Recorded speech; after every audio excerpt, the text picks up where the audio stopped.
Ассалаумағалейкум, армысыздар арнамыздың құрметті көрермендері. Бүгінгі бейне блогымыздың кейіпкері Жамбыл облысы Талас ауданы Майтөбе ауылының тұрғыны Жомарт ағамыздың үйінде сақтаулы тұрған тарихи жәдігер қара мылтық жайлы болмақ.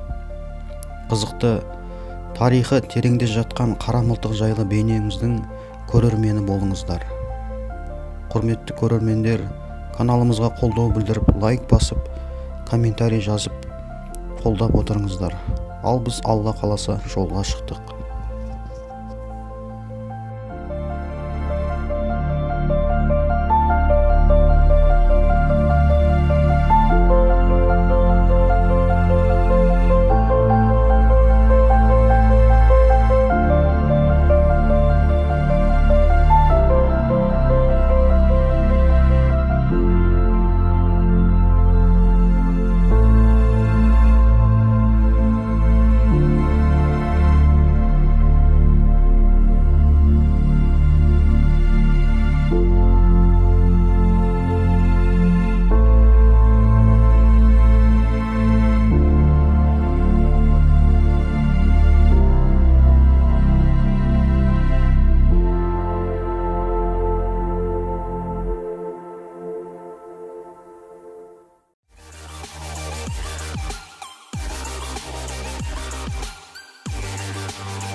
Бисмиллахир-рахманир-рахим.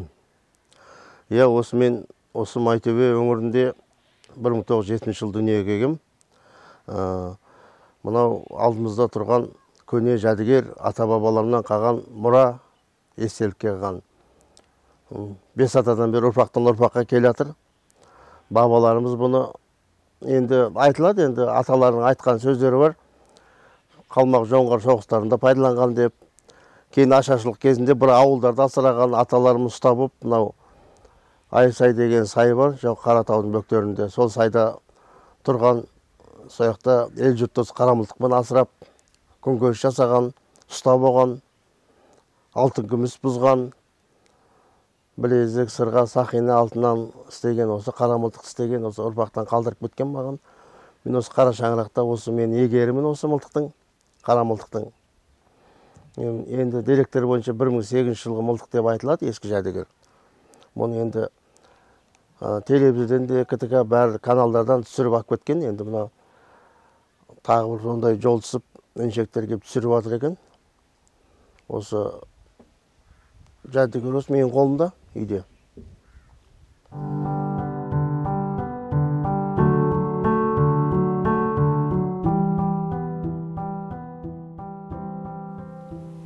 Күндер өткен естелік боп тарихтан сыр шертеді. Күркіріндей найзағайдың шар тарапқа жетеді.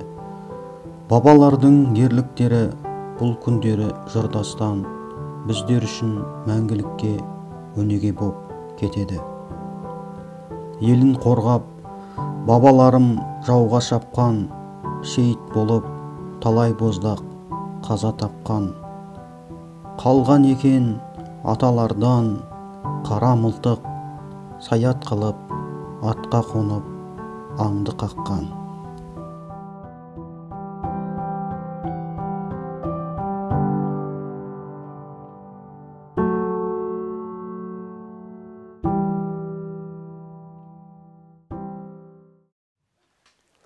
Бисмиллахир-рахманир-рахим.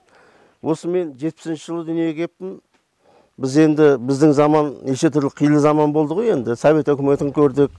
Қиыншылық, тоқырау заманда болды біздің кездерде. Қазір егемендік алып міне есімізді жиып жатырық.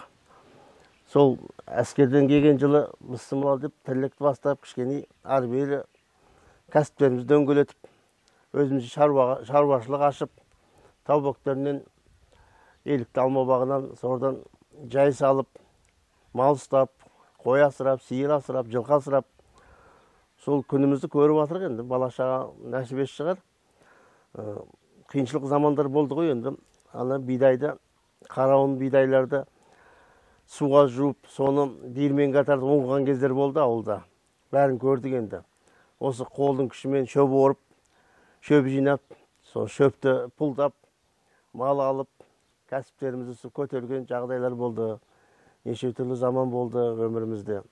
Енді өмірдің сондай шығар. Енді міне қазір жақсылық жаман ғой, міне егемендікті алып, еліміз бейбітшілік болсын, әйтеуір тыныштық болсын. Мына референдумға жақсылап атсалысып, қазақ еліміздің байрағын көтеріп, қазақтың өз тілімізді жоғары көтеріп ұстайық өз елімізде. Жаңалдегі айтылып жатыр ғой, іштен шыққан жау жаман деп, сол кезде кірген кірмелер елімізде әйтеуір қайтсек те ерткі салып жатыр ғой, соны бейбітшілік болсын. Қазақтың рухы жоғары болып, мәртебеміз биік болып, қазақ елі аман болсын. Өсіп өне берсін қазақтарымыз. Туыстайтын қазақтарымыз көп болсын. Жаман емес, әйтеуір тіршілік етіп жатырық ауылда. Осы Майтөбеде, Қаратау бөктерінде нәпақамыз тауып, елдің алдында әйтеуір беделіміз бар деп жүріп жатырық. Ауылдың жігітіміз ғой енді. Ауылдан басқа қайда барамыз? Ауыл өзіміздің қара шаңырағымыз. Осы қалада да болдық, басқа жақта да болдық. Бірақ бәрібір өз дәм тұзымыз осы ауылға бұйырды. Елімізде шымыр ағайындар тұрады, құттықтар. Еліміз тиіш, ұрлық, қарлық жоқ. Ауылымыз ақсақалдар, жақсы дуалы ақсақалдарымыз көп ауылдан. Намазхан ауылымыз, имамымыз бар, ауылда бетке ұстайтын. Бір Алланың арқасы, сол кісінің арқасы. Елімізде әйтеуір ынтымақ, берекелді, ауызбіршілік мол ауыл деп ойлаймын өзім. Қаяқта болса да өз ауылымды мақтап жүремін мен. Осындай ауылдарымыз көп болсын, ынтымақты, берекелді. Енді басқа жақтардан естіп атамыз ғой, Майтөбе ауылының ынтымақ берекесі мол деп. Құдай ынтымағымыздан айырмасын. Ақсақалдарымыз аман болсын, ел жұртымыз аман болып, жастарымыз өсіп көркейе берсін. Алтын қатарлы ел, мұсылман елі болды, нәсіп етсін. Тыныштық болсын. Нан көп болса, ән көп болады дейді. Ынтымақ болып көркейе берейік. Сонда әнілерімізге рахмет. Алла нұр жаусын, Алла разы болсын.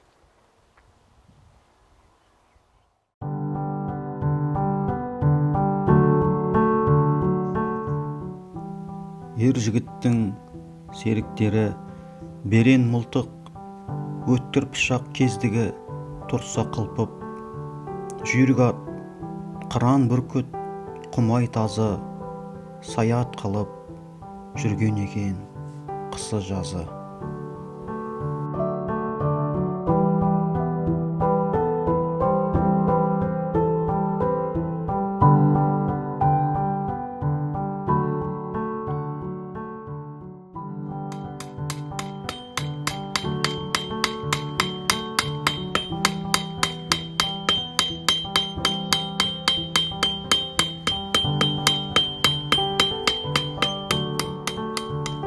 Әкесі жастайынан еңбекке баулыған жомарт ағамыз және бір аталарымыздан қалған көне жәдігер темір төспен шөп орағын шыңдауда. Ер жігіттің жақсысы түзде мырза, үйде құл деп Төле би атамыз айтпақшы. Жомарт ағамыз Майтөбе ауылының сыйлы азаматы. Сонымен қатар жеке кәсіпкер. Бүгінде ауылдан азық-түлік дүкенін ашып, кәсібін дөңгелетіп, өрге сүйреп отырған жайы бар.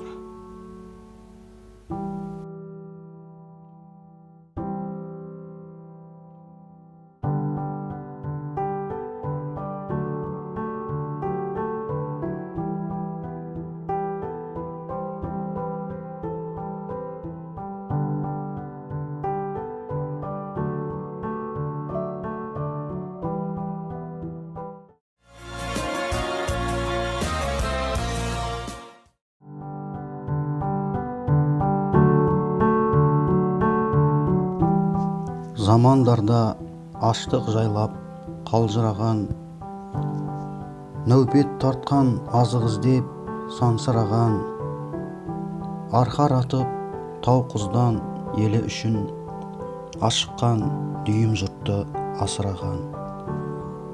Бұл оқиға тарих үшін болмас жалған, тышқан еті талғажуға болған арман. Қара мылтық асынған ер бабамыз бір әулетті тұтасымен сақтап қалған.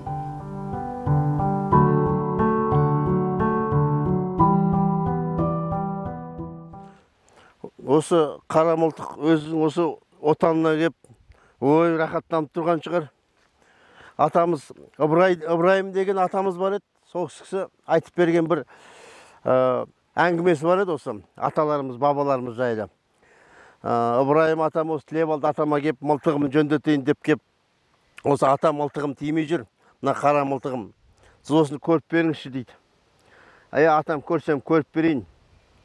Сен бірінші не көрдің, не жаңалық бар, әңгімеңді айтып бер дейді жәлдегі. Ата келатырым дуадағы жүр екен жолда. Анау біреу төменгі қоғалы жақта. Ой, қазір мен онда дуадақты атып келейін. Мылтық жөндегенше кемпір дуадақтан қуырдақ жасап қойсын жақсылап деп кетеді. Ешегіне міне салады, атына міне салады. Сөйтіп бұрақта қайтып кеп қалады. Ата не болды десе, мына мылтық тимей қалды, мынау айныған ба деп. Ол кезде шек дейді мынандай. Шек тартып көрсе, мылтық қисық екен. Ой, мына рас қисайып қапты ғой деп, балғасымен ұрып жіберсе бөлініп қалған ғой мылтық. Сөйтсе, о деп әлдегі ата бабамыз тұқымын көбейгір деп, көрікті қыздырып, мылтықты қайтып құрап, отты қыздырып, балқытып, темірді құрап, ішіне қайтып, шегін тартып, резбісін салып, мылтықты. Сөйтіп қазір деп әлдегі балаға айтты кәні. Бір қарау дейді ғой, бір мешен дейді ғой, орысша айтқанда, қарау дейді қазақша айтқанда. Қарауды қойып, атып көріп, тигістіп, кәздеп кетіп, бір күнде сол дуадақты барып атып кеп, әлдегі атам айтады, бір күнде дуадақты атып кеп, қуырдақ қылып берді дейді ғой. Сөйтіп мылтығым жөндеп берді, мылтығым жөндегенде, ал балам нарыға тұр деп айтты дейді әлде. Мен өзі тұрды дейді, сарайдың қасында жаппа дейді.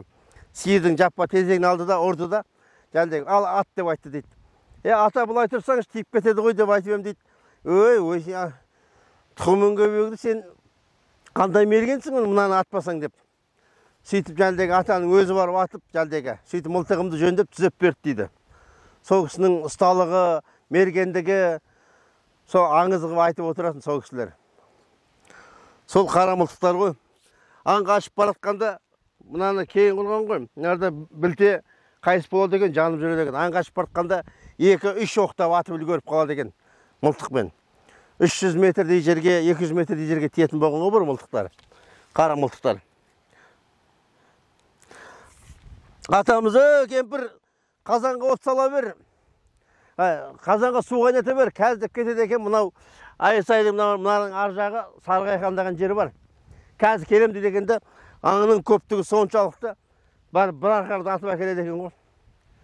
Бір күнде арқарды атып әкеледі екен барып. Қазіргі қой сияқты байлап қойған ес сияқты аң деген көп ол кезде. Осы Айсай біздің мекеніміз, ата жұртымыз осы арада тұрып, кейін колхоздандыру құрып, бәрін етекке түсіріп, ағайын жұрттың бәрін етекке колхоз құрған ғой. Әйтпесе осы Сарғайқаның үстінде 12 қанат кизиде бабаларымыз, Сүлеймен аталарымыз отырады екен, ақ кизиде жәлдегі. Үстінде қымыз ішіп, нағыз қазақтар ғой, таза ауада бие байлап. Қазір мына сақталып баратыр ғой бәрі. Жегендері 5 пакет болып кетті. Йогурт дейді, айран ішпейді. Қымыз іштесең, қымыз ашшы дейді. Қымыз, жылқының жалжаясы, қазық ата деген қандай керемет. Сөйтіп өскен аталарымыз, бабаларымыз өте алып дәу болған ғой. Таза, асыл ғой кісілер. Таза табиғи затпен қоректенген. Қазіргідей химикат жоқ о заманда. Осы арада тұрақтап, осы жерде күн көріп, сайдың ішінің бәрін жоңашқа егіп тастап малдарына. Қауындарымыз егіп тастап, қауындарымыздың өзі мынандай шұқанақ айландырып егеді екен дарбыздарды. Дарбыздардың өзі, екі қауынның өзі екі қоржын екі жағын алып шығады екен. Шырын болады екен. Мынау темірді балқытады демекші, бұл темірді, мынау темірден қалған, құтқан заттарын жинап, содан балқытып істейді екен. мына Айсайдағы сайдағы қураған ағаштың бәрін жинап тауға үйеді екен да, өртейді екен. Өртеп, шала болып жанған кезде төбесін топырақпен жауып тастайды екен, сол көмір болады екен. Сол көмірмен қорыққа салып, сонымен балқытып темір істеген ғой. Аталарын көрдіңдер ме? Сол кезде.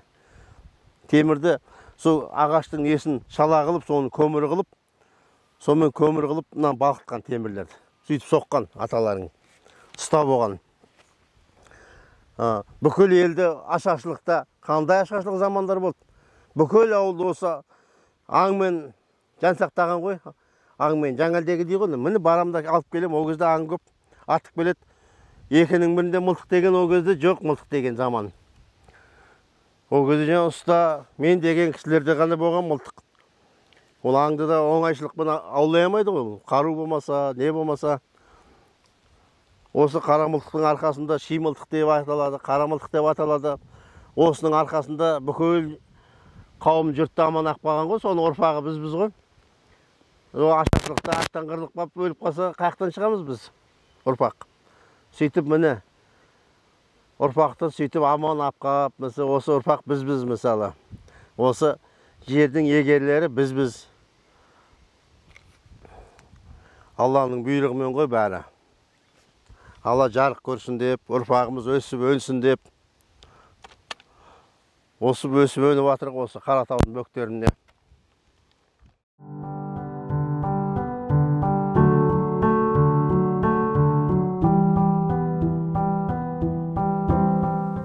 Қасиетіңнен айналайын қара мылтық, талай сырды жатырсың ау ашпай іркіп. Қалды өзіңде ата-баба қолтаңбасы, тарих атты дәптерге қойған түртіп. Заман өтті, жез киіктей қашқан үркіп, ей қасиетіңнен айналайын қара мылтық.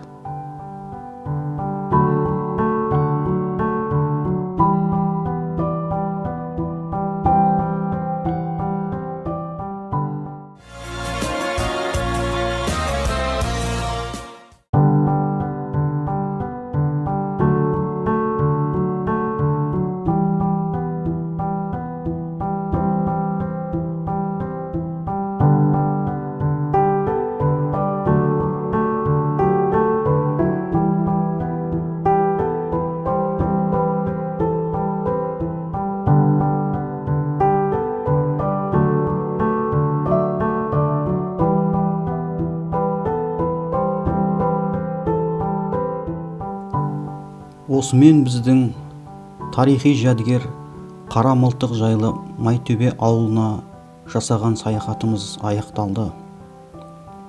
Арнамызға жазылып, қолдау білдіріп, лайк басып, пікір жазып отырыңыздар.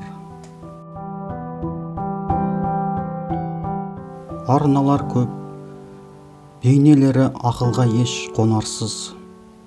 Демеушісі арнамыздың мүмкін сіздер боларсыз. Бізден болсын жақсы контент, әр қашанда көрермен, кейіпкері, келесі мүмкін сіз боп қаларсыз. Келесі видеода жолыққанша аман сау болайық ағайын.